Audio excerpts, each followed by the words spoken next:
So Warhammer 40k's pre-order beta is currently underway, and I gotta say, being a reject has never been more satisfying. What's going on, guys? My name is Tychus, and in this video I wanted to take the time to make a beginner's guide to help out you newcomers who are jumping into the world of Darktide. And if you've never played the Vermintide series and you are jumping straight into Darktide as your first title, you will be in for a world of hurt if you don't know what you're doing. In this video, I'll be going over some of the most basic tips to help you and your squad survive in the hive city of Tertium. Now, I do want to start off by saying that you are only able to jump into the beta only if you had pre-ordered the game.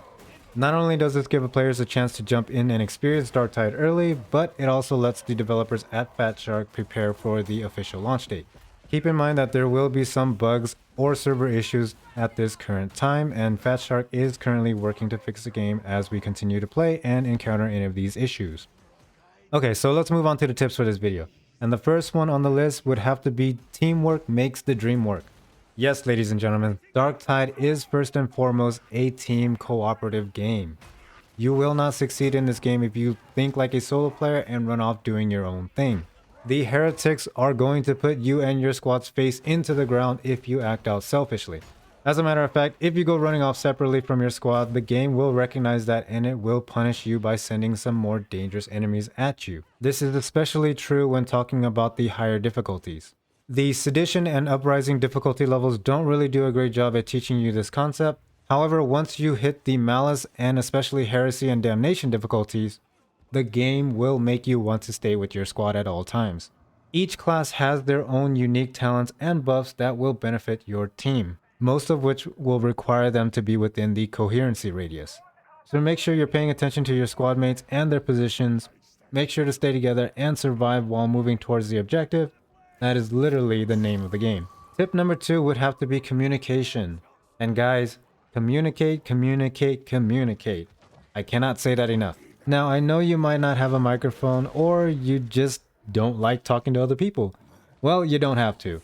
But you can and should utilize the ping system that is in the game. This literally allows you to highlight priority targets, highlight ammo, grenades, or even med stations in the game. You can even suggest moving into a more advantageous position just by pinging. The point is, there is a lot going on when you are literally in the thick of battling hordes of enemies. At times, it can be difficult to see everything that is happening on your screen, so highlighting dangerous enemies will let your team know who to focus fire on. The next tip that I have for you guys is limited resources. If you haven't noticed yet, the ammo case, the med kits, grenades, and even the med stations are limited in each of your missions. Med station uses are limited to a maximum of 4 uses, notated by the green light at the very bottom. However, not all med stations have 4 uses to them. Some of them have only 1 to 2 uses, so make sure you're paying attention to your squad mates, communicate with them, and decide on who should get to use the med station until your team reaches the next one. Don't go being a greedy goblin and use up all of the med stations when you don't need it. The same can be said for the ammo and med kits that are deployable on the ground. Knowing when to use these kits will keep you and your party topped off while moving in between med stations. Again, don't go plopping these things down just because you need it. Think about your entire squad. Moving on to the next tip, it would have to be get used to dodging, blocking, and pushing your enemies in the game. There are no dedicated healers in the game, and the best way to not take damage is to simply avoid the damage. Depending on the enemy, you'll eventually figure out which one of these mechanics to use. Against the standard dregs, you can simply block their attacks, but against something like a mauler and a crusher, you're better off dodging their attacks instead. Pushing your enemies also has its own advantages as well. I can't tell you how useful push blocking your enemies can be. Not only does it stagger your enemies for a short period of time, but it can give you the much needed breathing room that you need.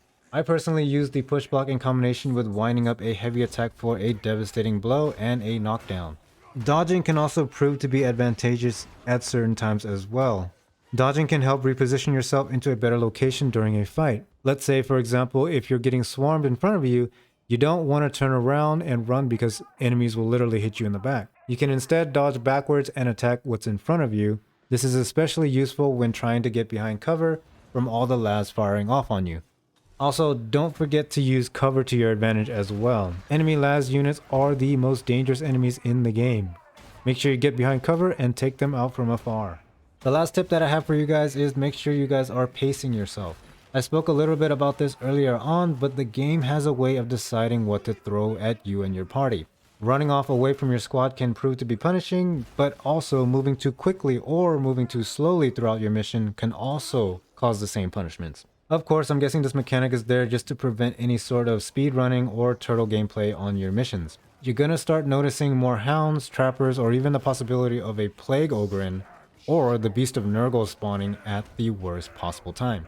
Finding the balance between this can be difficult at times, but there is a certain pace that the game wants you and your squad to advance through. So make sure that you and your squad are moving through the mission in a timely manner. Anyways guys, there you have it. Those are some of my tips for you beginners out there who are just jumping into Warhammer 40k's Darktide. Let me know if these tips were helpful to you in any way, shape, or form.